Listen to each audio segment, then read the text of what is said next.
কি খবর সুন্দর মানুষজন, কেমন আছেন সবাই? তো আমার দল, প্রিয় দল বাংলাদেশ। হ্যাঁ, বাংলাদেশের পরে আমি যদি কোনো দল সাপোর্ট করি সেটা হচ্ছে ভারত। তো ক্রিকেট যে আমাদের এশিয়া কাপ শুরু হয়েছে, শুরু হওয়ার মাস থেকে অভিষেক শর্মা যে খেলাধুলা দেখছে বা আপনারা দেখছেন, মানে ম্যাচের 60% রান অভিষেক শর্মার। মানে অভিষেক শর্মা একাই একটা ম্যাচ জিতে দিচ্ছে।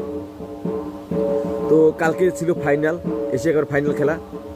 পাকিস্তান টিম অভিষেক শর্মাকে নিয়ে বিভিন্ন রকম একদম ঘেটে ঘুটে করে একদম আলু ভর্তা, মানে বিদৃশ্য অবস্থা। যাই হোক, তারা সফল হয়েছে। অভিষেক শর্মাকে 2 ওভারে আউট করে দিচ্ছে একদম। 4 রানের 5 রানে অভিষেক শর্মা গন। অভিষেক শর্মা গন, শুভমান গিল গন, 360 সূর্য কুমার যাদব সেও গন। পাকিস্তানের ম্যাচ হাতের মুঠোয়, পাকিস্তান খুব উত্তেজনা, একদম জিতে গেছে। কিন্তু কি হবে, পরীক্ষায় আসছে এক মাল তিলক বর্মা, একদম ঝাপাং ঝোপাং টাপাং। পাকিস্তানের একদম অহংকার সহংকার যা আছে ভাইঙে চুরা নিজের মাটিতে ধুম করে বইরা বাস্ট।